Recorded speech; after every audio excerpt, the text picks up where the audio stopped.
papa. Bobele mene pokolelo. Yama kolona. Bobele yo papa. Bobele yo papa.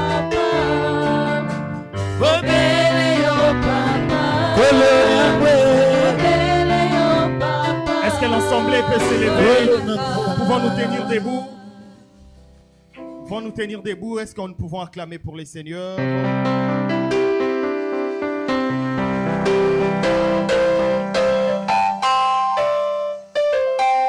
J'aimerais que l'on confesse seulement le morceau de ces chansons. Vous allez reprendre le micro. Nous allons confesser sans instrument, seulement le morceau de cette chanson que vous venez de prier. Où nous allons dire Epaina yoko lo Yesue Bomoina ngaita Epaina yoko lo Yesu Lobiko na ngaita Yolongori ngaita Nagangani solo Sokoti kingai Nani oyo akokanga Oh epaina yo Confesse-les comme une prière. Epaina yo Bomoina ngaita Yolongoli ngai na boyo Na bianga misolo mwana nzambe Kolo soki tikinga lelo nzambe Nani oyo akokambanga Bobele yo, bobele yo, bobele yo papa Il n'y a que lui, il n'y a que lui. Bobele yo papa Bobele yo na bomo nanga Kolo Bobele yo, bobele yo, bobele yo papa Napokwa lelo yo Na losambo yo, bobele yo papa Il n'y a que toi qui peux faire en sorte que les gens se réunissent en ces lieux.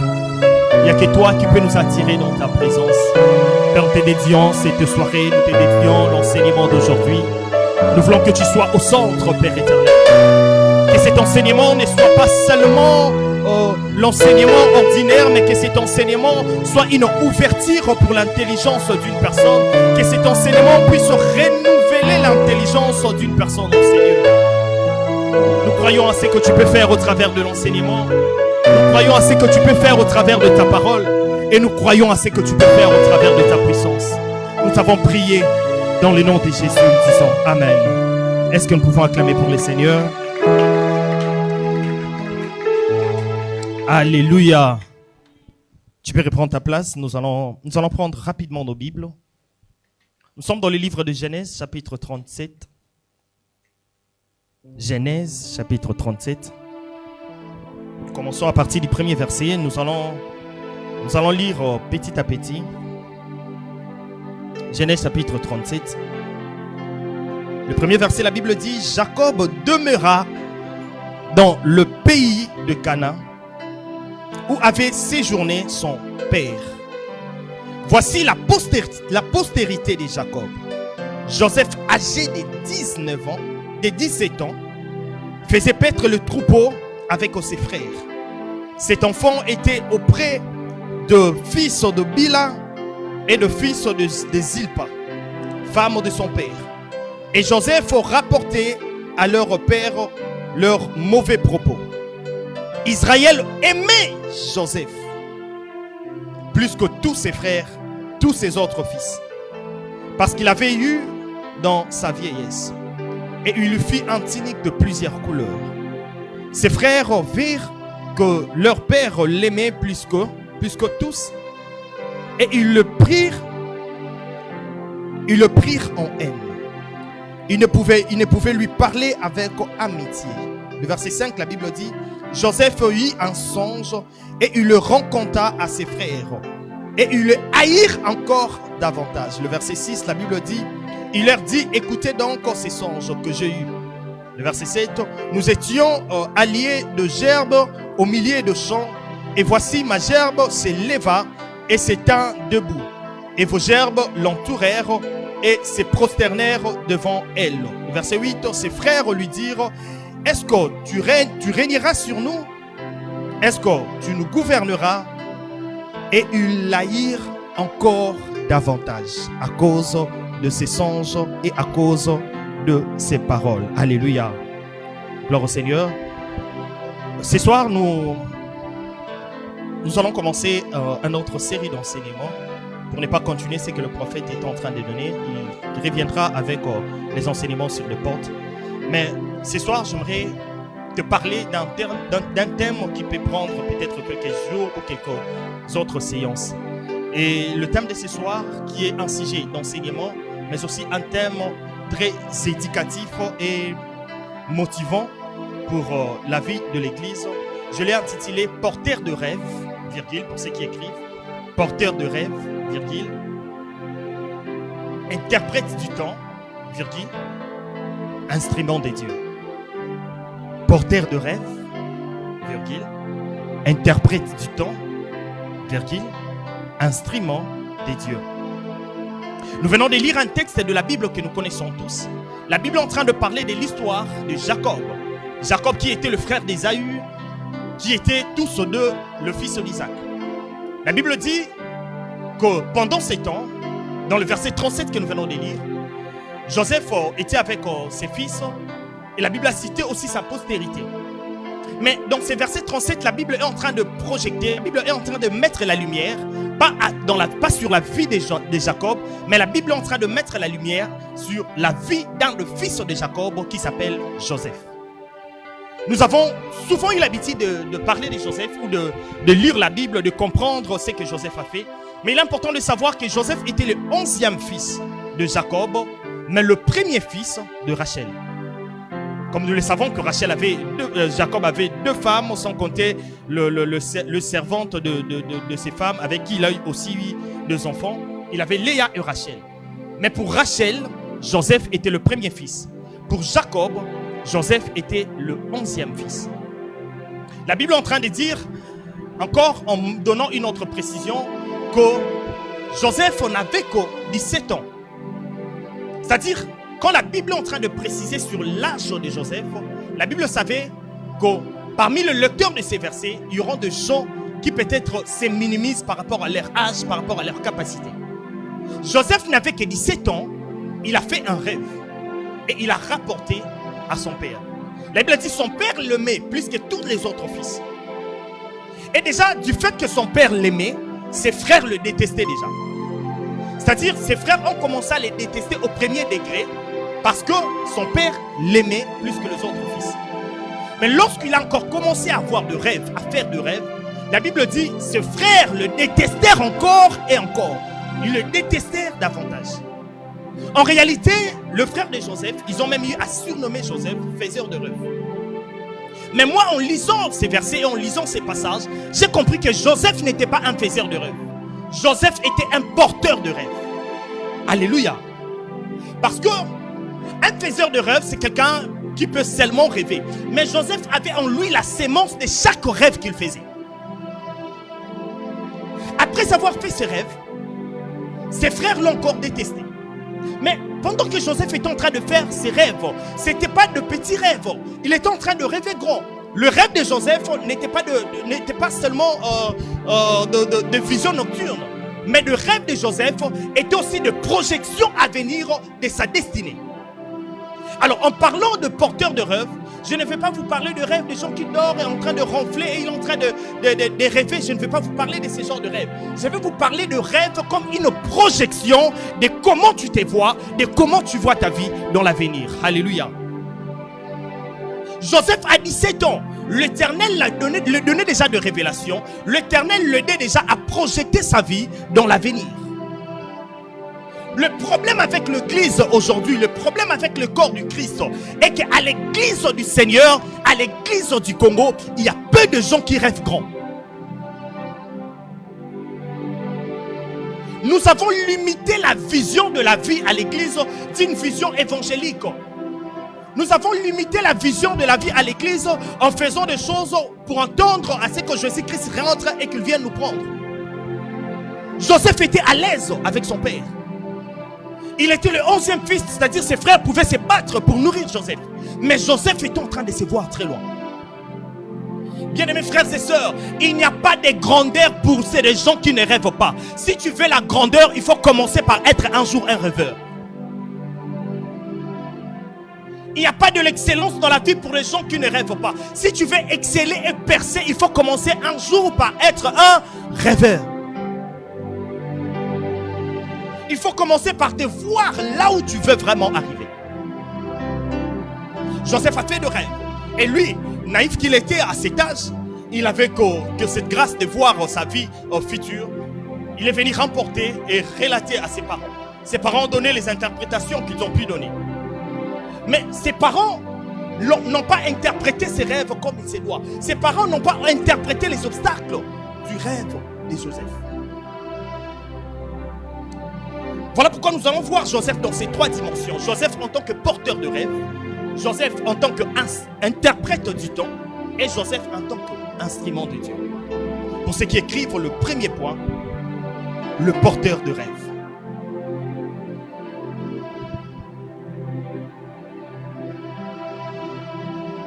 J'étais en train de dire tantôt que Joseph n'était pas seulement un faiseur de rêves, mais il portait à lui la sémence de ses rêves. C'est-à-dire, Joseph, dans sa vie et à l'intérieur de lui, il avait une sémence pour percer. Mais l'Éternel ne voulait pas que Joseph perce sans avoir vu d'abord ce qu'il arrivera demain. En fait, le rêve dont je parle ici, je vous ai dit, c'est la projection de la vie à venir.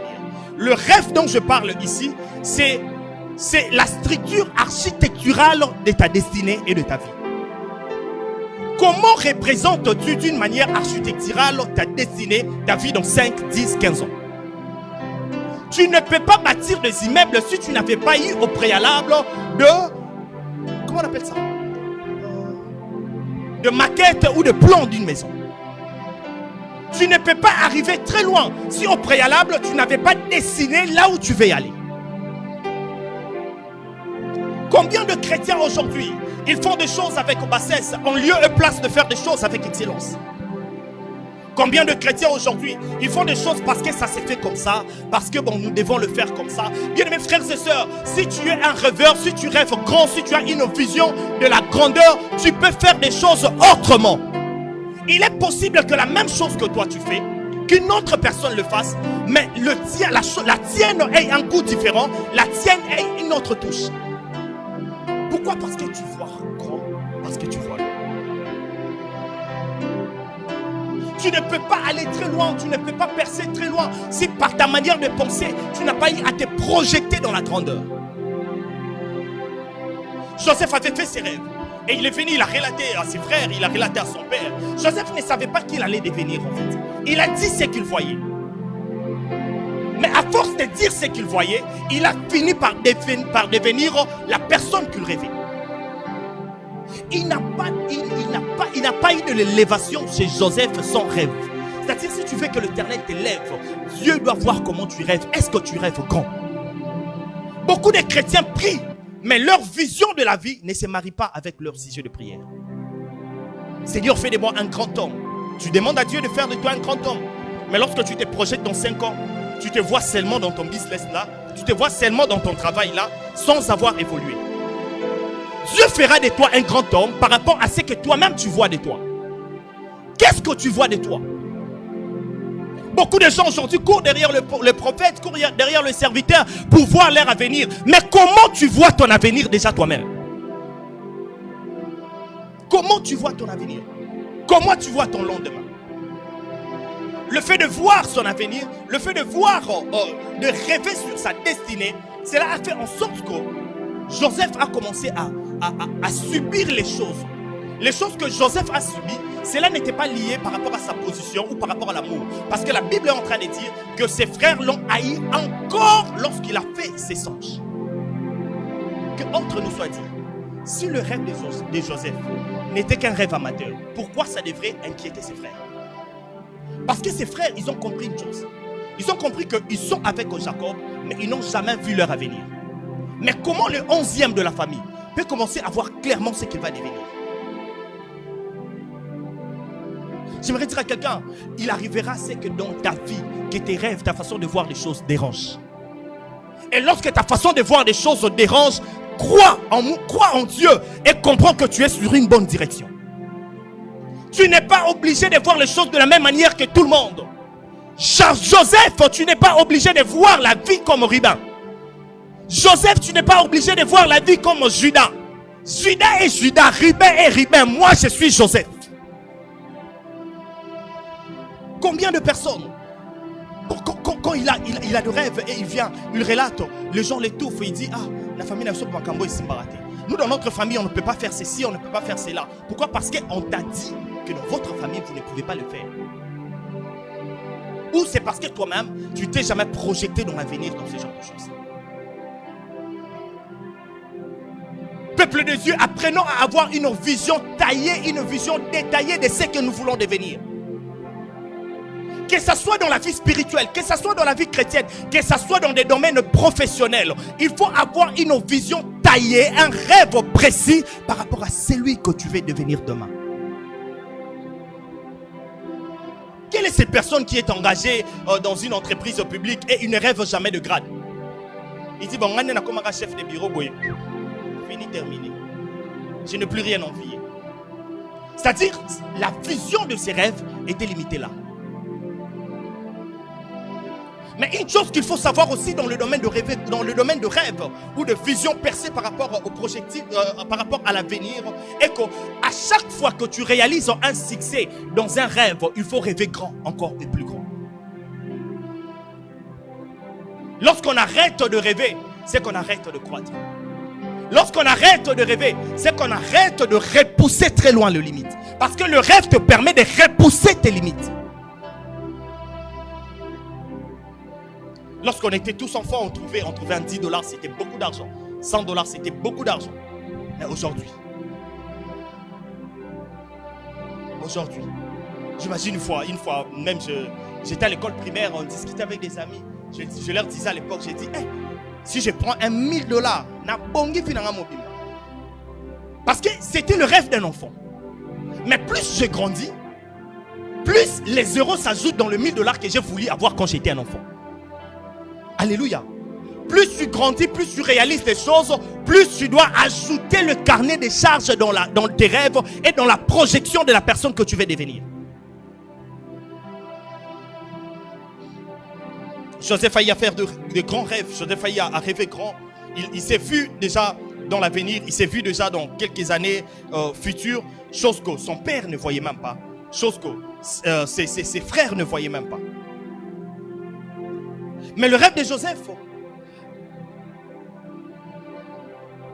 n'était pas seulement de rêve normal. Parce que c'est à cause de ces rêves que ses frères l'ont haï. C'est à cause de ces rêves que le problème a commencé. Alors il est possible que tu sois là, que tu as une vision détaillée dans le business, une vision détaillée dans le projet, une vision détaillée dans ton mariage, une vision détaillée du ministère, une vision détaillée. Il y a un certain nombre de choses que tu dois rencontrer pour confirmer vraiment si tu es dans une bonne direction. Si tu ne rêvais pas encore grand, si tu n'avais pas encore une vision détaillée, il faut l'avoir aujourd'hui. Mais si tu l'as déjà, écoute ce nombre de choses que tu vas rencontrer.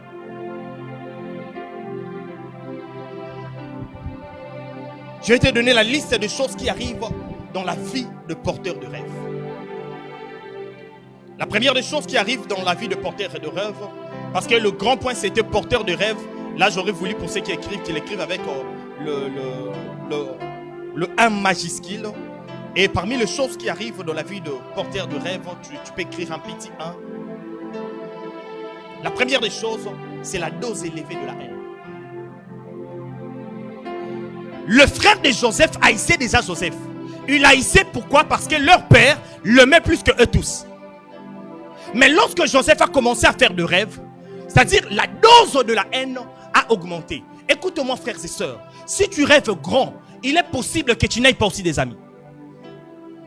Si tu rêves grand, il est possible que les gens se détachent de toi. Ne te pose jamais la question pourquoi les gens m'haïssent. Les gens t'haïssent parce que tu as une façon de voir les choses qu'eux ne voient pas. Joseph, tu étais déjà haï par tes frères. Mais lorsque tes frères ont appris que tu as rêvé de ce qui allait t'arriver, la Bible dit, leur haine se multiplièrent. À cause de tes rêves, Dieu va multiplier la haine. Mais cette haine ne te tuera pas. Cette haine sera une rage qui te poussera à réaliser ces rêves. Pourquoi toujours moi? Pourquoi les gens m'haïssent? Qu'est-ce que je fais pour mériter ça? Qu'est-ce que je fais pour vivre cela? Tu n'as rien fait. Tu as juste bien pensé et tu as pensé grand. La deuxième chose qui arrive dans la vie de porteur de rêve, c'est les complots. La Bible le dit dans Genèse 37, le verset 17. Genèse 37, le verset 17. La Bible est en train de dire, et l'homme dit, ils sont partis d'ici car je les ai entendus dire, allons à Dothan. Joseph alla auprès de ses frères et il leur trouva à Dothan. Ils le virent de loin et avant qu'il fût prêt, ils complotèrent de le faire mourir. Il est possible, frères et sœurs, à cause de ta façon de voir des choses, à cause de ta vision de la vie, à cause de rêves de grandeur que tu as, que les gens complotent pour toi. Ceux qui ont comploté pour Joseph, ce n'étaient pas des étrangers. Ceux qui ont comploté pour Joseph, c'était ses propres frères. Allez-y comprendre, si le propre frère de Joseph pouvait comploter pour Joseph, à combien plus forte raison toi? L'église, nous devons arrêter de nous plaindre. Pourquoi seulement dans mon travail, les gens complotent contre moi? Pourquoi seulement dans le ministère, les gens complotent contre moi? C'est parce qu'ils trouvent en toi une façon de voir des choses qui les échappent. Le monde ne combat que les choses qui les échappent. Quand il ne comprend pas ce que tu fais là, il te trouve un peu bizarre. Ils ont comploté contre leurs frères. Et pendant qu'ils étaient en train de faire le complot, ils ne faisaient pas le complot pour tuer Joseph, ils faisaient le complot pour tuer le porteur de rêve. Parce que pour eux, ils ont dit, voilà, il est en train d'arriver, c'est lui qui fait le rêve. Nous allons les tuer. Ce sont ses propres frères qui font un complot de tuer Joseph. Ils ont oublié une chose. Le rêve de Joseph n'était pas seulement le rêve qui devrait rester dans sa tête, mais le rêve de Joseph l'avait aussi donné le pouvoir de surmonter les complots des autres. Alléluia. Parce que tout ce que tu as planifié, tout ce que tu as écrit, tout le projet que tu as rédigé, parce que ça vient de Dieu, je te déclare dans la vie de quelqu'un, tu ne mourras pas avant sa réalisation. Vous avez comploté contre Joseph. Vous avez comploté de tuer Joseph. Mais non, ce n'est pas Joseph votre problème. Le problème, c'est le rêve. Le problème, c'est la vision de Joseph. Or, la vision n'est pas palpable. Ils ont voulu tuer celui qui est palpable. Ils ont voulu tuer celui qui portait la vision. Mais Joseph était sécurisé par la vision qu'il portait. Il ne pouvait pas mourir entre les mains de ses frères et abandonner le rêve et abandonner la vision. Combien de personnes aujourd'hui se lamentent, qui sont en train de comploter contre moi? Pourquoi? Parce que je rêve grand. Ils sont en train de comploter contre moi aujourd'hui. Le frère de Joseph ne voulait pas tuer Joseph pour ce que Joseph était le même jour. Il voulait tuer Joseph pour ce que Joseph allait devenir. Écoutez-moi, frères et sœurs. Les gens qui te jalousent et veulent te faire du mal, ce n'est pas pour ce que tu as, mais c'est pour ce qu'ils voient que tu peux devenir. Alléluia. C'est pour ça qu'ils voient que tu peux devenir et tu deviendras ce qu'eux ne peuvent pas devenir. Alors que vous êtes tous nés de Jacob, mais toi tu as une autre destinée. J'aimerais dire à quelqu'un, je m'en fous de ta tribu, je m'en fous de ce que les gens disent de ta famille. Toi qui es là en ces lieux, parce que tu rêves grand, tu as une autre destinée. Parce qu'au temps présent, Joseph n'avait rien fait. Il venait avec gentillesse. Je pars rendre visite à mes frères. Mon père m'a envoyé auprès de mes frères. Mais le frère est en train de comploter contre Joseph. La troisième des choses qui arrive dans la vie de porteur de rêve, c'est le retournement. Il est impossible d'être un porteur de rêve et ne pas vivre le retournement. Il est impossible d'être un porteur de rêve et ne pas vivre le retournement.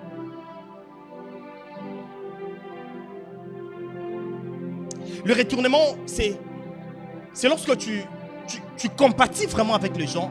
Tu as besoin de faire du bien aux gens, où il y a des gens que tu as fait du bien dans la vie, mais un jour ils se retournent contre toi. Joseph ne les avait rien fait. Mais la famille de Joseph a décidé, le frère de Joseph ont décidé de se retourner contre Joseph. J'aimerais dire à quelqu'un, tout celui qui est appelé à la grandeur, ce sont des choses qu'il doit vivre. Ce sont des échelles, des choses qui ne ratent jamais. Ton entreprise, ton business est appelé à la grandeur, ne t'inquiète pas. Le travailleur là que tu payes bien aujourd'hui, demain, il peut se retourner contre toi. Pourquoi? Parce que la façon dont il est en train de voir ta vision, il peut se dire, Mère sera gagné à Rolega Biso. Père sera gagné à Rolega Biso. Tipoyo sera gagné à Rolega Biso. Même dans le ministère, combien de hommes de Dieu, combien de gens ont pris, ils ont, bon, je ne dirais pas ramassé, ils ont pris des gens de nulle part, ils les ont élevés, ils les ont bénis et ils les ont façonnés. Mais après, il a eu le retournement. Le retournement arrivera toujours. Et ce qui fait mal, ce n'est pas le retournement. Ce qui fait mal, c'est quand tu regardes qui se retourne contre toi. Les gens qui se sont retournés contre Joseph, c'était son propre sang. La trahison ne sillonne pas chez le voisin. La trahison, c'est l'air qui tourne déjà dans ta maison. Tu ne chercheras pas les traîtres loin. Les gens qui trahissent, ce sont des gens qui sont toujours à côté. Parce que celui qui est très loin ne peut pas trahir. Tu es en train, tu travailles quelque part dans ton business ou tu es engagé quelque part. Tu te poses la question de savoir, mais c'est frère, moi je l'aide. Quand il y a des problèmes dans le travail, moi je l'aide. Mais lui, il tourne au dos et il dit le mal en toi. Le retournement est inévitable, frère, pour le porteur de rêve. Le retournement est évitable, frère, pour ceux qui ont une destinée glorieuse. Le retournement est inévitable. Il ne faut jamais dire que le pasteur nous a dit qu'on doit suspecter tout le monde. On ne vous demande pas de suspecter tout le monde. On ne vous demande pas de ne pas faire confiance aux gens. Mais il faut comprendre que les gens que tu fais confiance aujourd'hui peuvent se retourner demain contre toi. Joseph, s'il savait que ses frères étaient en train de comploter, ses frères allaient se retourner contre eux, il n'allait pas partir. Combien de personnes en souffrent aujourd'hui? Combien de personnes en souffrent aujourd'hui du retournement? Combien de personnes en souffrent aujourd'hui du rejet? Parce que le retournement et le rejet, c'est l'expérience la plus douloureuse de la vie. Tu regardes cette personne avec tout ce que je fais pour lui. Aujourd'hui, c'est comme ça vraiment qu'il doit me payer. Bien aimé, quand ces choses arrivent dans ta vie, n'abandonne pas. Rentre d'abord et examine les rêves que tu fais. Examine ta vision. Examine la grandeur que tu as. Tu te dis, Dieu permet assez qu'on se retourne contre moi aujourd'hui pour que demain, tu me donnes des gens qui seront fidèles à mes côtés. Il y a des retournements qui sont juste anticipatifs. Dieu ne veut pas que l'on se retourne contre toi lorsque tu auras des millions. Il permet assez qu'aujourd'hui, là, qu'on se retourne contre toi parce que tu n'as que de 1000, tu n'as que de miettes. Parce que c'est comme si vraiment là où il est en train de t'amener, c'est avoir de millions, créer de grands business et qu'on s'est retourné contre toi, tu peux mourir. Mais aujourd'hui, Dieu s'est dit, bon, il peut supporter le choc. J'aimerais dire à quelqu'un qui se plaint, j'aimerais dire à quelqu'un qui se lamente des retournements, Dieu sait que tu peux supporter les chocs. Dieu savait que le choc de ses frères, Joseph, allait les supporter. Dieu sait, il sait ton cœur, il sait que tu peux supporter les chocs. Les retournements arrivent dans la famille. Les retournements arrivent dans l'entourage. Les retournements arrivent dans tous les domaines de la vie, frère. Le frère avec qui vous mangez, il te trahit. Ça fait très mal de fois lorsqu'on vous envoie le message de gens, des gens qui comptent pour toi, le message des gens que tu considères comme frères, mais qui te trahissent, qui disent de mensonges à ton nom. Le retournement est partout. Mais une chose que j'aime, le retournement n'est pas les draps qui peuvent étouffer le rêve. Alléluia. De la même manière, une personne, même après avoir dormi, se couvrir ou pas, il peut rêver. Comme aussi le retournement, que les gens se retournent ou pas, tu peux percer avec ton rêve. Dieu n'utilise jamais, même le diable, il ne peut pas utiliser les retournements pour effacer le rêve de la grandeur que tu avais. Le rêve de la grandeur que tu as ne peut jamais être supprimé, même s'il y a des retournements. Tu te plains, les gens se retournent contre moi. Entre nous, que cela soit dit, quand tu avais fait le rêve, quand tu voyais ta vie dans la grandeur, tu étais avec qui? Tu étais seul. Alors bien aimé, écoute, celui qui est appelé à la grandeur ne doit pas avoir peur de la solitude. Si tu sais que Dieu t'a appelé dans de grandes choses, il ne faut pas que tu ailles peur de la solitude. Parce qu'à chaque niveau, tu te retrouveras seul, mais tu marcheras et les autres viendront te rejoindre. Joseph n'a pas eu peur de la solitude. Les frères de Joseph, ils ont comploté. Ils se sont même dit, après le retournement, que nous puissions tuer notre frère. Mais écoute ce qui arrive, ce qui se passe dans la vie. Lorsqu'ils ont fait le complot, le quatrième point, le troisième point c'était le retournement. Le quatrième point, je l'ai surnommé Rubin. Écoute maintenant ce qui arrive. Lorsqu'ils ont comploté contre Joseph, le murmure est arrivé entre les oreilles de Rubin. Rubin qui était leur frère aîné. Ils ont appris que les autres frères, ils se sont retournés et ils veulent tuer Joseph. Rubin arrive avec une solution. Rubin, lorsqu'il arrive, il dit: c'est notre sang, c'est notre frère, ne les tuez pas. Je vous propose une chose. Je vous propose de le déposer dans un citerne, de le déposer dans un puits et le laisser là-bas. Parce que la Bible dit, Rubin avait l'intention de revenir après et de faire sortir Joseph. Les intentions de Rubin n'étaient pas mauvaises.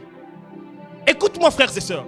Dans le parcours des gens qui sont appelés à la grandeur, il y a toujours un Rubin qui apparaît quelque part. Alléluia.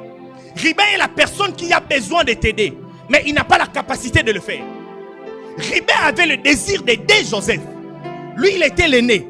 Il pouvait juste décider et dire à ses frères: arrêtez de le faire, parce que c'est notre petit frère. Mais Rubin ne l'avait plus fait. Pourquoi? Parce que Rubin avait déjà perdu son autorité. Alléluia. Rubin avait déjà perdu son autorité. Le chapitre 37 du livre de Genèse, le verset 2 que nous venons de dire, la Bible est en train de dire ceci: voici la postérité de Jacob. Or, lorsqu'on parle de la postérité, on devrait commencer par le fils aîné. Mais on parle cette fois-ci de la postérité de Jacob. On dit: voici la postérité de Jacob. Point. Joseph, âgé de 17 ans. Rubin ne pouvait pas secourir Joseph complètement parce que Joseph avait déjà le droit de naissance que Rubin a possédé avant. La Bible est en train de le prouver dans Chronique chapitre 1, Chronique chapitre 5, le verset 2. La Bible parle de Judas et de Joseph. Mais la Bible dit: l'Éternel avait accordé à Joseph la portion du droit d'aînesse. C'est-à-dire, Joseph, Rubin n'était plus le frère aîné. C'est Joseph qui était devenu le frère aîné. Rubin était qui alors s'il n'était plus le frère aîné? Parce que s'il était réellement le frère aîné, il allait interdire aux autres de ne pas toucher à la vie de Joseph. Mais il était qui? Comme il n'était plus le frère aîné. Rubin était une personne échouée dans la vie. Frères et sœurs, lorsque tu es appelé à la grandeur, tu rencontreras des gens qui ont échoué. On nous a toujours dit une chose, et puis que les gens qui ont échoué, ils n'ont rien à t'apprendre. Moi, je t'ai dit le contraire. Les gens qui ont échoué dans la vie, ils ont quand même de l'expérience. Ils n'ont pas de solution, mais ils ont de l'expérience. S'il ne te donne pas de solution, si tu ne trouves pas bon ce qu'il est en train de dire, écoute au moins son parcours et son expérience. Rubin avait l'expérience d'être rejeté. Il savait que s'il le faisait, leur père allait rejeter tous les autres enfants. Et il les a demandé de garder Joseph pour que après un moment il va venir, il va prendre Joseph. Et Rubin a voulu prendre Joseph et le ramener auprès de son père pour se racheter. Il faut faire très attention aussi avec le Rubin. Rubin, il vient pour te sauver. Mais il ne te sauve pas pour te redonner seulement la vie. Il te sauve pour se racheter. Alléluia.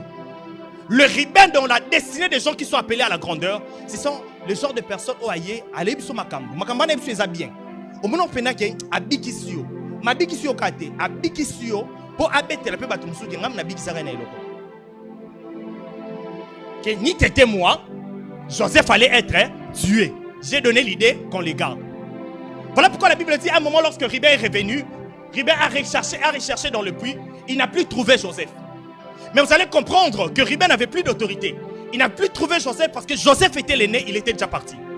Lui qui voulait sauver Joseph, il a compris qu'il est aussi perdant. Il propose une solution. Prenez son habit, nous allons prendre les sons du bouc, nous allons l'environner. Parce que j'ai voulu ramener quelque chose à mon père. J'ai voulu prouver à mon père que je tiens à lui. Je surveillais son fils bien-aimé. Mais quand il n'a pas eu de solution, il a quand même ramené quelque chose, la mauvaise nouvelle. Rubin a de l'expérience. Mais Ruben, tout ce qu'il fait, c'est pour ses propres intérêts. Faites attention, bien-aimés frères et sœurs, dans le business, dans la vie courante, dans les entreprises, de travailler avec des gens qui ne regardent que leurs propres intérêts. Les gens qui ne regardent que leurs propres intérêts, ils sont capables à te tuer. Il suffit qu'ils gagnent. Ils sont capables de faire du mal aux autres. Il suffit qu'ils gagnent. Intérêt na yende. Ça, c'est la race de Ruben. L'idée de Ruben n'était pas une idée mauvaise quand même. Mais les intentions de Ruben derrière cette idée. Il a proposé une chose. Il a demandé, nous allons le prendre, nous allons le mettre dans une fosse. Bon, je sais que peut-être Ruben savait que la fosse n'avait pas d'eau. Mais si la fosse avait d'eau, qu'allait-il devenir Joseph?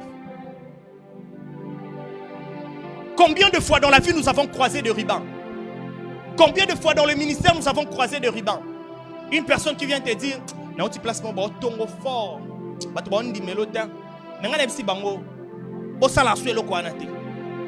Il veut se racheter. Ruben, tu n'as pas fait du mal. Tu ne m'as pas non plus fait du mal. Mais tu ne l'as pas fait pour moi. Tu l'as fait d'abord pour toi.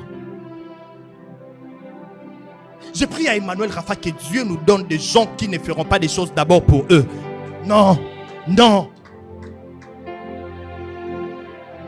La cinquième des choses qui arrive dans la vie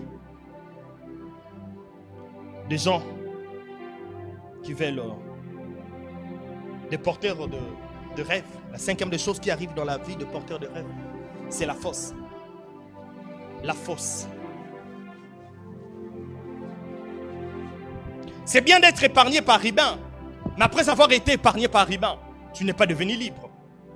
La solution de Ruben était un autre problème de plus. Parce que Ruben, comment Joseph a 17 ans? Tu peux proposer à ce que l'on le fasse descendre dans la fosse et qu'on lui laisse là. Bon, toi tu voulais quand même venir le récupérer. Oui, on sait. Et si vous avez oublié, la fosse, c'est le type de moment où, après avoir rencontré le problème dans ta destinée, tu te retrouves, parce qu'il y a se retrouver seul et se retrouver seul. Là, je parle de moment où tu te retrouves seul, la nuit, tu es en train d'examiner ce qui t'est arrivé et tu pleures seul sans que personne ne t'entende, sans que personne ne t'écoute. Si tu sais que tu es appelé à la grandeur, la fosse est inévitable. La fosse, c'est le moment où tu parles à toi-même. Bien, mes frères et sœurs, moi, ça m'est arrivé dans le monde, dans la vie entrepreneuriale, de faire un long chemin, en train de me conseiller, en train de trouver des pistes et des solutions seul. Ou moi-même, je me dis, bon, Grady, ici, là, toi, tu as tort. Non, il n'a pas fallu que tu fasses comme ça. Tu parles seul.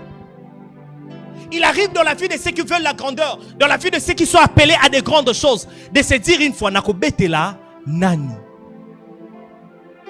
Mais j'aimerais dire à quelqu'un, Soko Zangi Moutako Betela, Betela Moutapé Saki au vision. Alléluia. Soko Zangi Moutako Betela, Betela Moutapé Saki au vision. Tu étais seul lorsque l'Éternel t'a montré des choses. Et tu dois être le premier à croire en ce que Dieu t'a dit. Les autres ne croiront pas à ce que Dieu t'a dit. Les autres s'attacheront à la foi que tu mets dans ce que Dieu t'a dit. Tu allais commencer ton business. Tu te disais, je vais commencer petit pour devenir grand. Les gens n'ont pas cru. Mais plus tu avances, plus les gens commencent à y croire. Mais lorsque tous ces gens partent, lorsque la foule part, tu restes seul. Qu'est-ce que tu fais? J'imagine que Joseph dans la fosse au lion n'était pas en train de prier. Il n'était pas en train de pleurer. Mais il était en train de donner le compte rendu du rêve là où le rêve est en train de l'amener. Bien aimé, lorsque tu restes seul avec Dieu, donne le compte rendu de ton business. Donne le compte rendu de ton affaire. C'est ça le problème. Tu n'as rien à parler quand tu restes seul. Tu restes là à te lamenter, à se plaindre. On m'a trahi, on a fait ceci. Oui, tu restes seul. Mais qu'est-ce que tu dis à Dieu? Qu'est-ce que tu dis à Dieu? Tu n'as rien à dire à Dieu. Pourquoi? Parce que tu n'avais pas de pensées. Tu n'avais pas de visions. La plupart des gens, de frères et sœurs à l'église, ne font rien parce qu'ils n'ont pas aussi pensé faire quelque chose. Lorsque tu décides de faire quelque chose, l'Éternel t'accompagne. La force est inévitable. Joseph s'est retrouvé seul dans la fosse, alors que ses frères étaient dehors. Et la Bible est en train de dire une chose. La Bible dit, lorsqu'ils ont introduit Joseph dans la fosse, ils se mirent et ils commencèrent à manger. C'est-à-dire, au moment de la solitude, au moment où les gens croiront que tu as échoué, il y aura des gens qui partageront le repas de la nourriture de ton échec. Ils ont partagé le repas de la trahison. J'aime une chose, le repas de la trahison ne rassasie jamais. Le repas de la trahison donne toujours la constipation. Que ceux qui t'ont trahi, le repas de cette trahison, qu'ils ne leur digèrent pas. Si c'était pour l'argent, si c'était pour des millions, qu'ils ne fassent rien avec cet argent. Pourquoi? Parce que c'est l'argent de la trahison. Donc vous avez trahi votre petit frère. Et puis vous vous êtes mis bayaya bovandi bovandi olia. Masoni banda obeta yo qui peut nanga dabo asambo et ça. Et sili. Na data tana bango una isili. Évidé pour naï.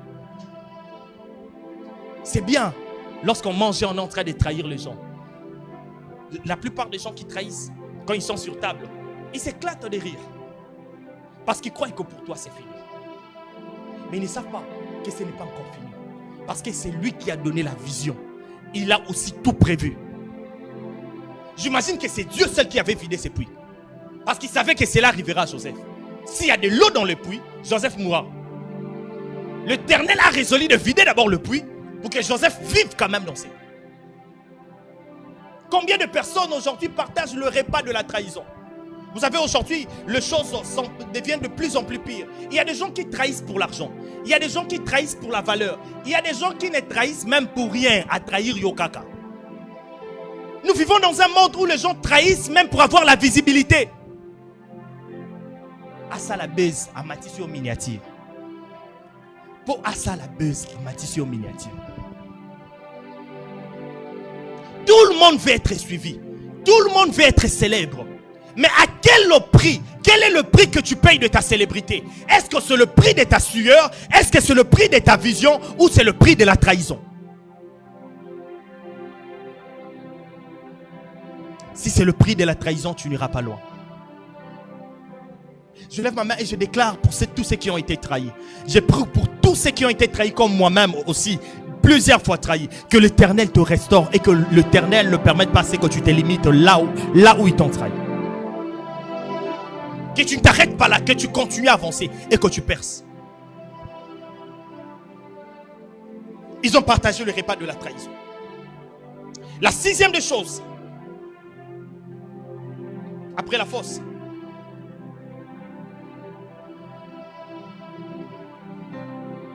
c'est la vente.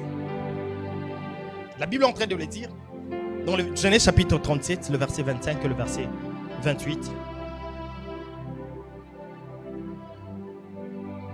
Que ils ont vu des gens de pays des mondiaux qui passaient et ils se sont dit, bon, en lieu et place de les tuer ou de le laisser là, Judas a proposé à ce que Joseph soit vendu.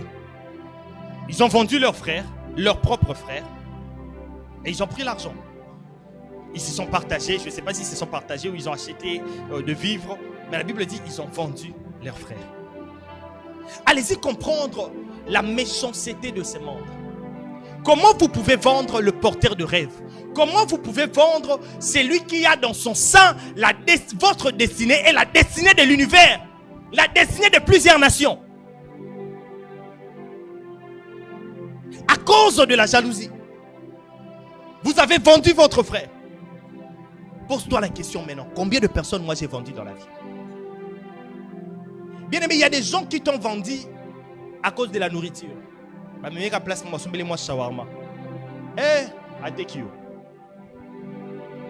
Yango, frères et sœurs, s'il te plaît, si tu es appelé à la grandeur, apprends aussi à fermer ta bouche. Ne dis pas tout, n'importe où, n'importe quand et n'importe comment. Tu ne sais pas. Peut-être on est en train de chercher à soutirer des informations sur quelqu'un. Yokaka tuba likolo koka aussi les sobioki oteki bato. Combien de fois toi tu as vendu les gens? Et combien de fois les gens t'ont vendu? Combien de fois? C'est à cause de quoi? Ils ont vendu leur frère parce que vous venez de manger, vous avez fini et vous avez décidé de le vendre. Les gens même qui ont acheté Joseph, ils l'ont seulement acheté, mais après un temps, ils ont trouvé que Joseph n'était pas important. Ils l'ont encore revendu. Allez-y comprendre que le frère que vous avez vendu pour vous débarrasser de lui, même dans la transition, les gens ont quand même profité. Parce qu'après avoir revendu Joseph, je ne crois pas qu'ils l'ont revendu au prix de l'achat. C'est-à-dire que Joseph dans son parcours, parce qu'il avait déjà le rêve de la grandeur, c'est-à-dire partout où il passait, il donnait aux gens ce que les gens désiraient. Les vendeurs, les acheteurs ont acheté. Mais lorsqu'ils sont partis, ils ont multiplié leur mise. Donc Joseph a multiplié même le mise de ceux qui l'ont acheté. Parce qu'ils l'ont revendu chez Potiphar. Je ne crois pas qu'au rang où Potiphar était en Égypte, il pouvait acheter Joseph avec de miettes. C'est-à-dire c'était peut-être un vente aux enchères. Pourquoi? Parce qu'il était aussi jeune. C'était un adolescent. Combien de personnes tu as vendu et combien de personnes t'ont vendu? À cause de quoi? Aujourd'hui, les gens se font facilement des amis. Finalement, on a combien de bateaux à Kati?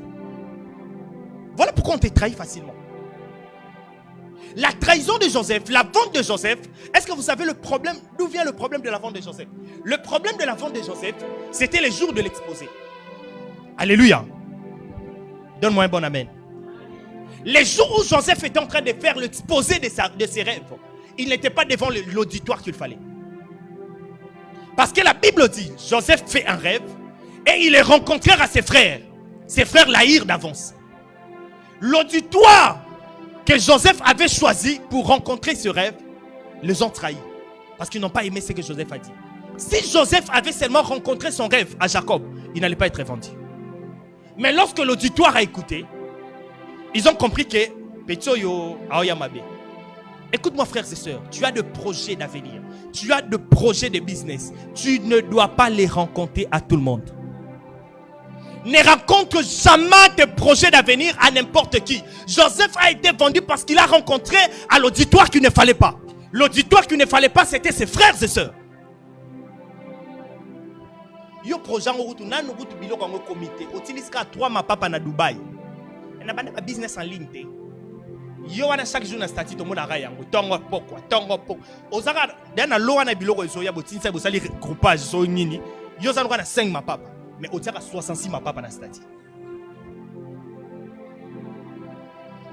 Yo ye wana toko ta TikTok to mono te mamba église ko to tia te tapoter. Alléluia. Je ne dis pas que c'est mauvais. Je ne vous demande pas de ne pas vendre vos articles. Je ne vous demande pas non plus de ne pas promouvoir, faire le marketing de vos business. Mais moi, je vous demande de savoir à qui vous allez rencontrer votre projet. Les jours où tu croises l'auditoire qu'il faut pour ton projet ira de l'avant. Jusqu'aujourd'hui, ton projet n'aille pas de l'avant parce que tu les rencontres à des mauvaises personnes. Alléluia. Tu es jeune, tu veux rencontrer ton projet à un sugar daddy. Lui déjà, il ne veut que profiter de toi. Il ne veut pas que vous puissiez bâtir quelque chose ensemble. Si le sugar daddy finance ses projets, mais tu ne viendras plus le chercher. Parce que c'est qu'il veut que tu restes, et que tu restes dépendante. Il ne peut pas te rendre indépendante financièrement. Quel est l'auditoire où tu rencontres ton projet? Et le projet qui excelle, ce sont les projets que l'on bâtit avec la sueur. J'aimerais dire à quelqu'un, crois à ton projet. Même si c'est petit aujourd'hui, ça peut devenir grand demain. Crois à ce que tu as toujours pensé faire. N'écoute pas ce que les autres disent. Écoute l'interprétation de frère de Joseph. J'imagine ça à Lingala. Joseph a relaté la vision, le rêve.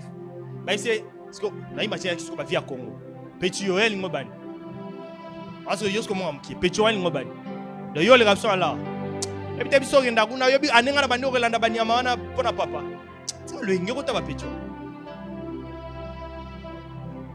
tu peux être petit en âge, mais grand en esprit. Ils ne savaient pas. La personne qu'ils minimisaient, ce n'était pas seulement Joseph, c'était leur frère aîné. Il avait déjà la grâce, l'Éternel avait donné le droit d'aînesse. Écoute-moi, frères et sœurs, Dieu peut donner le droit d'aînesse à un cadet. Un cadet peut tenir le bâton du commandement de la famille. Mais il faut seulement avoir la vision. Et avoir des projets, des grands rêves. lorsque tu es entouré de l'auditoire, parce qu'il y a beaucoup de types d'auditoires. Il y a même des auditoires des découragements. Il y a des gens qui ont ces ministères. Il est appelé au ministère des découragements. Il y a des gens qui sont appelés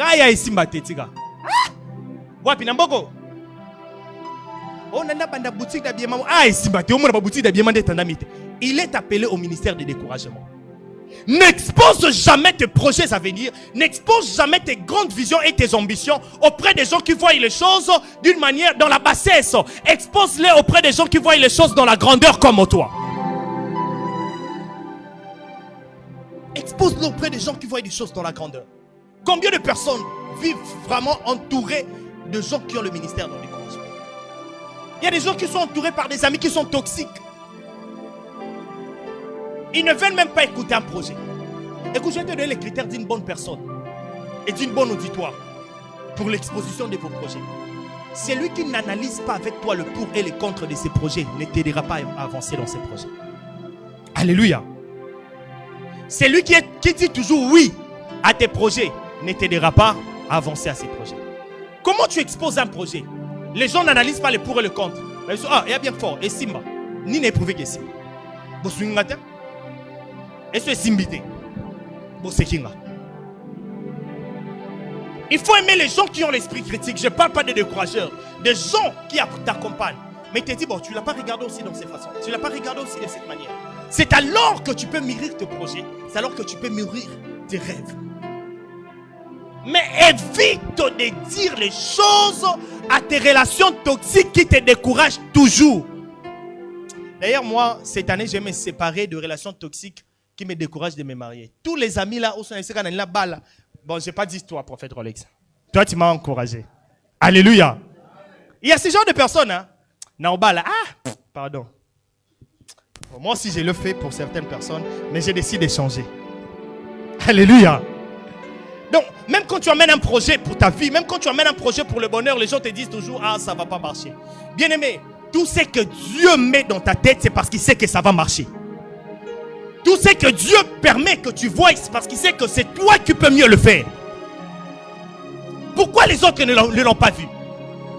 Bisons aussi ça dans le domaine où oui. Vous savez, à l'époque, moi j'ai eu beaucoup d'amis qui ont fait le pétrole et gaz. Mais la plupart sont des chômeurs parce qu'ils n'étaient pas des visionnaires. Ils ne rêvaient pas grand. Et ils attendaient à ce qu'ils aient pétroleum. Mais les gens qui ont fait le pétrole et gaz, qui ont compris que de la même manière que l'on peut tirer le pétrole et gaz dans la terre, nous pouvons aussi aller dans des milieux ruraux où il n'y a pas de l'eau. L'eau aussi peut remplacer le pétrole et les gaz comme une matière première. Et ils ont engagé leurs amis. Pourquoi? Parce que les autres n'ont pas eu de même vision. Ils peuvent avoir le même diplôme. Ils peuvent avoir plus de diplômes que toi. Mais dans l'excellence de la vie de foi, c'est la vision qui détermine les choses. Tu ne peux pas aller loin, tu ne peux pas exceller si tu n'as pas de vision. Joseph, tu ne deviendras pas ce que Dieu a dit si tu n'avais pas réussi ses rêves. Alléluia. Et ils ont vendu Joseph. Ils ont vendu Joseph, ils ont vendu leur frère. Et là où il était parti, ils ont revendu encore Joseph. Le 7e point, et qui est l'avant-dernier aussi, pour que l'on clôture avec le porteur de rêve, c'est l'esclavage. La Bible dit dans Genèse chapitre 39, le verset 1er, la Bible est en train de présenter Joseph, devient esclave de Potiphar. Il a traversé plusieurs couches à cause de ses rêves, à cause de sa vision. Il a traversé plusieurs couches. Mais le dernier point, l'avant-dernier point sur l'esclavage. Joseph, en toi, tu as fait de rêve de la grandeur. Les gens s'est prosterné devant toi. Mais comment toi tu dois devenir esclave de Potiphar? Ici, ne l'apprenons pas seulement comme... n'apprenons pas l'esclavagisme ici comme l'esclavagisme. J'aimerais que nous puissions le prendre comme quelqu'un qui est mis au service des autres. J'aimerais que nous puissions le prendre comme un travail qu'on a donné à Joseph. Parce qu'en réalité, Joseph ne devrait pas travailler pour les gens. Mais il est arrivé quand même à travailler pour les gens. Frères et sœurs, tu peux avoir de rêves. Mais quand Dieu ne décide pas encore quand ça va se réaliser, tu peux travailler aussi pour les autres. Alléluia. Et une des choses que j'aimerais demander à l'église, tu as de rêves, tu as de grandes visions, tu sais là où Dieu t'a appelé. Mais s'il permet à ce qu'aujourd'hui tu travailles pour les autres, fais-les bien comme si tu les faisais pour toi. Combien de personnes aujourd'hui, ils veulent à ce que une entreprise dans une entreprise dans 7 heures au quotidien. Out. Il y en a où abatou, il y a 9 heures. Écoute, ce que tu fais aujourd'hui pour les autres, demain les gens le feront aussi pour toi. Joseph s'est mis à la disposition de Potiphar. Joseph a commencé à servir Potiphar. Joseph ne savait pas qu'après avoir servi Potiphar, il y aura des gens qui le serviront. Tu es dans quoi, frères et sœurs? Tu as ton business, oui. Tu travailles quelque part, oui. Mais tu veux aussi monter un business, oui. Sois sérieux avec le business des autres si tu veux que l'on soit aussi sérieux avec ton business. Sois sérieux avec le projet des autres si tu veux que l'on soit sérieux dans ton projet. Combien aujourd'hui, même dans le ministère, les hommes de Dieu, ils ne sont pas sérieux dans leur église. C'est la Raïba PC Extension.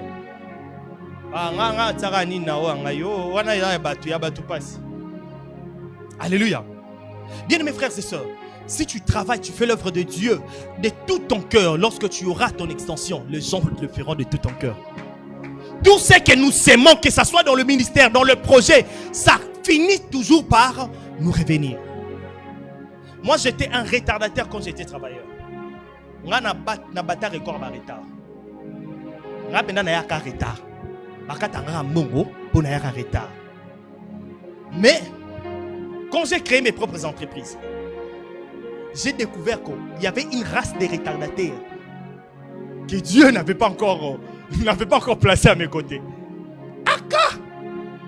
Non, mais le retardataire qui ont bien organisé les choses. Il t'appelle, c'est comme s'il était sur la moto alors qu'il n'est pas encore. Il peut prendre une moto pendant quelques minutes seulement. Il t'appelle, on m'a envoyé, je fais ceci, pardon chef, je suis venu en retard. Il rentre à la maison, il dort d'abord. Il avait informé. Et puis il vient à 12h, 13h. Il avait informé. Le jour où je l'ai appris, j'ai dit, Coco! À un moment, je me suis assis, j'ai dit, ah non, faut t'arrêter à ma soeur. Alléluia. Alléluia. C'est-à-dire, les choses que tu fais aux autres, demain, les gens peuvent aussi te le faire.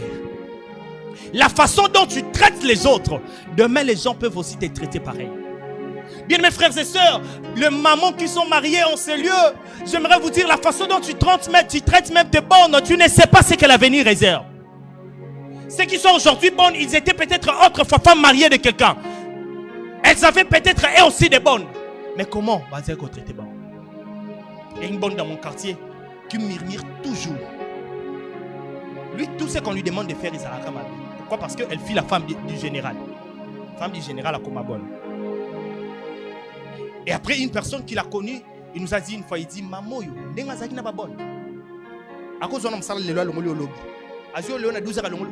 comme ça. Elle était comme ça. Mais elle-même aussi, elle est devenue bonne. C'est-à-dire, quand tu fais bien les choses, quand tu fais bien ce que tu dois faire aujourd'hui, demain, toi aussi, les gens feront pareil pour toi. À l'église, on te donne un département, à l'église, on te donne des activités. Fais-les bien pour que toi aussi, lorsque tu donneras des activités aux gens, les gens le fassent bien. Combien de fois, combien de personnes à l'église, pourquoi? Parce qu'ils se disent, Joseph, tu as ta vision, mais maintenant là tu es d'abord dans la maison de Potiphar. Attends jusqu'à ce que ta vision va se réaliser. Mais comme Dieu n'a pas encore réalisé le rêve, comme Dieu n'a pas encore réalisé la vision, travaille comme un enfant de Dieu dans la maison de Potiphar. Joseph travaillait dans la maison de Potiphar, c'est comme s'il travaillait dans sa maison. Du reste, la Bible dit, tout ce que Joseph touchait dans la maison de Potiphar prospérait. C'est-à-dire, Joseph arrondit même Potiphar prospère. Pourquoi? Parce qu'il le faisait de tout son cœur. On ne te paye pas dans ton travail. Est-ce que tu travailles d'abord de tout cœur? Donc toi, le travail pour toi, c'est le 30, la fin du mois. Fin du mois, tu regardes seulement l'argent. Tu ne sais pas qu'est-ce que tu es en train d'apprendre. Joseph, l'autre fois, il accompagnait ses frères. Mais dans la maison de Potiphar, Joseph a pris la gestion. Joseph, tu as géré la maison de Potiphar. Tu ne savais pas, après la maison de Potiphar, tu vas gérer une nation. Alléluia.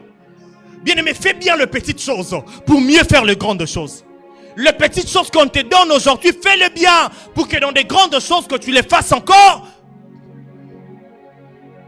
Et la dernière des choses avant que l'on prie, c'est la prison. Joseph, tu es vendu, tu es devenu esclave, tu as travaillé chez les gens, mais cela ne finit pas. La prison, c'est la phase finale. La maison de Potiphar, c'est lorsque tu commences à exceller dans tes visions et dans tes rêves. Tu dis, les gens se sont prosternés. Donc là, je commence à toucher aussi de l'argent. Là, je me retrouve. Là, mon business commence à monter. Mais il a eu comme une coupure. Il a eu comme quelque chose qui est arrivé. Pouf! Joseph se retrouve dans la prison. Joseph, même dans la prison, c'est un tunnel de Dieu pour que tu atteignes tes rêves. Écoute-moi bien aimé, le dernier virage de Dieu pour que l'on arrive dans nos rêves, c'est toujours douloureux, c'est toujours compliqué. Mais après on va regarder, on va dire, ah c'est le chemin caché de Dieu. Qu'est-ce que tes rêves, ta vision est en train de traverser en ces moments? Qu'est-ce que ton business est en train de traverser en ces moments? Qu'est-ce que ton travail est en train de traverser en ces moments? Qu'est-ce que tes affaires sont en train de traverser en ces moments? Analyse ces 8 points. Est-ce c'est le dernier virage? Si c'est le dernier virage, j'aimerais te dire, tu es presque arrivé. J'aimerais dire à Joseph, tu es presque arrivé. Lorsque la douleur devient intense, c'est que la gloire s'approche. J'ai dit, lorsque la douleur devient intense, c'est que la gloire s'approche. À la croix, Jésus avait une douleur qu'il n'avait jamais eue. On l'avait fouetté, oui, mais à la croix, il avait des mains trouées, il avait des côtes trouées, il avait la couronne des épines. Parce que la gloire était à sa porte. À la porte de la gloire, des fois les ténèbres frappe d'abord. Si Dieu veut te faire visiter la lumière, il arrive à ce que ce soit les ténèbres qui frappent. Mais ne pas peur, ne crains pas, crois en toi en lieu et place de crainte. Joseph, tu as fait de rêves, tu as marché avec tes rêves. Partout où tu partais, tu allais avec tes rêves. Bien aimé, c'est que Dieu te donne, personne ne peut te l'arracher. La vision que tu as dans le monde de business, dans le monde de travail, personne ne peut te l'arracher. Même par ta façon de travailler, si tu travailles, c'est les gens. Si tu t'es toujours vu déjà DG et que tu fais des choses bien pour en arriver là, ne t'inquiète pas, tu finiras par arriver. Parce que la vision de Dieu, c'est la projection de notre personne dans la destinée. C'est la projection de notre personne dans l'avenir. Quelle est la vision que tu as? Quelle est la vision que tu as? Comment vois-tu les choses? Il y a aujourd'hui à l'église les gens qui se projettent seulement dans le passé. Il y a ma vision de notre pando tenue dans le passé. Attends, voilà, papa Zara Moussala, toi, mais comment tu te projettes dans le passé en lieu et place de te projeter dans l'avenir? Alléluia. Moi, j'ai pas trop de temps à regarder mon derrière. J'ai pas trop de temps à regarder mon passé. J'ai plus de temps à contempler mon avenir. Pourquoi? Parce que j'ai la vision, j'ai les rêves. J'aimerais dire à quelqu'un, les gens qui ont des rêves ne voient pas des choses comme tout le monde. Joseph, tu es allé en prison à cause de la femme de Potiphar, mais ce n'était pas la sorcellerie, ce n'était pas des réclamations, c'était le chemin de Dieu. Le chemin de Dieu n'a pas toujours été droit. Le chemin de Dieu peut avoir des virages, des montagnes, mais ce qui est sûr, tu finiras par arriver. J'annonce à quelqu'un, avant la fin de cette année, que l'Éternel te fasse arriver là où il t'a fait rêver. Je déclare et je décrète, là où tu as rêvé, les rêves, le business que tu as voulu faire, qu'avant la fin de l'année, que tu les réalises dans le nom de Jésus. N'attends pas des millions pour commencer. Commence petit. Commence petit. Commence petit. Commence petit. Joseph, il n'y aura pas élection pour que tu deviennes premier ministre. Parce que tu as déjà fait les stages dans la maison de Potiphar. Combien de fois tu as fait les stages? Je mérite d'annoncer, fini le temps du stage. Tu as été stagiaire dans cette entreprise, fini le temps des stages. Il est temps que tu bâtisses la sienne. Il est temps que tu bâtisses ce qui t'appartient. Il est temps que tu mettes en œuvre ta vision, parce que tu n'es pas appelé seulement pour travailler pour les gens. Maintenant, si tu es un porteur de rêve, que l'Éternel bénisse sa parole. Est-ce que tu peux t'élever là où tu es?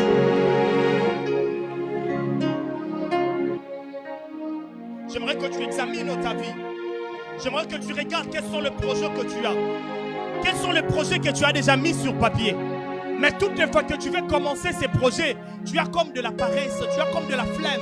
Toutes les fois que tu veux te lancer dans ces projets, tu ne sais pas comment t'y prendre. J'aimerais que tu regardes, que tu voies ces projets déjà réalisés. J'aimerais que tu projettes ces projets déjà réalisés. Je ne veux pas aujourd'hui que l'on fasse une prière pour le présent, mais je veux que l'on fasse une prière pour le futur. Est-ce que quelqu'un peut élever sa voix et dire à Dieu, Seigneur, ma vision, ma projet, mes business, tout ce que j'ai toujours voulu faire, je le ferai et ça réussira avec grande distinction. Est-ce que tu peux élever ta voix, prier le Seigneur? Demande à Dieu une réussite totale dans ce que tu as toujours voulu. Qu'est-ce que tu as voulu faire comme projet? Qu'est-ce que tu as déjà commencé comme projet? Combien de fois as-tu échoué? Combien de fois as-tu échoué? Le nombre de fois que tu as échoué ne détermine pas la finalité. Oui, la dernière fois ça a été fatal, mais ce n'est pas la finalité. Yemarabasa yamalabash. Indareka yamalababasa. Itelebosa malabasha kalama. Élève ta voix, prie pour tes projets. Tu as un business, tu as un travail, prie pour cela. Tu as une vision que tu n'as pas réalisée, prie pour cela. Dis à Dieu, Seigneur, cette année,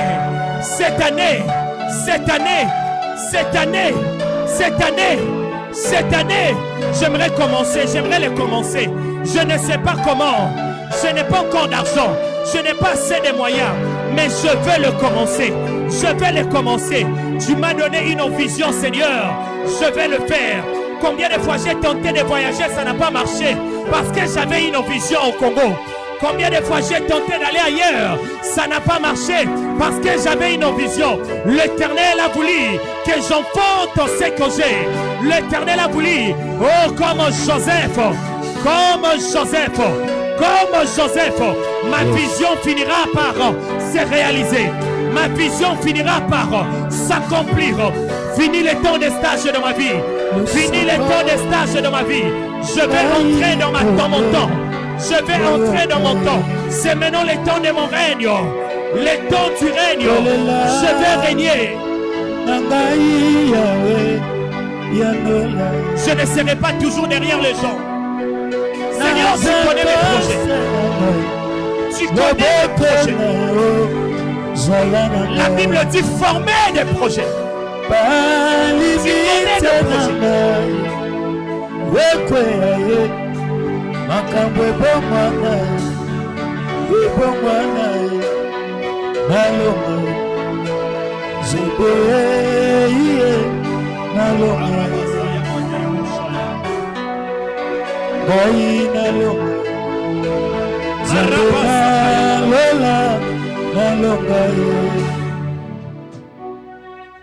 Tu vas lever ta main droite. Tu vas répéter après moi. Dis avec moi, au nom de Jésus, je déclare que ma vision, c'est une vision de l'excellence. Je déclare que mon projet sera réalisé avec excellence.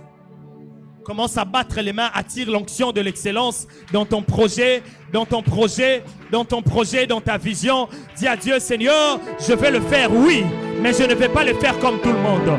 Je vais le faire, oui, mais je vais le faire avec une particularité. Je vais le faire avec beaucoup d'excellence. Je vais le faire avec beaucoup d'excellence. Je vais le faire avec beaucoup d'excellence. Avec beaucoup d'excellence. Avec beaucoup d'excellence. Raya Kamale. Avec beaucoup d'excellence. Raya Komandaria Masha. Avec beaucoup d'excellence. C'est que je fais. Mes affaires, mes projets, je vais le faire avec excellence. Que dans mon travail, je distingue par ma façon de faire. Je veux l'excellence. Une façon de faire excellente. Elohama Breda Ilabosa. Ikama Rebosa Yaba. Le Joseph que je fais. Je vais le faire propre. Marabosh. Lendoraba Shaka Yamarababa.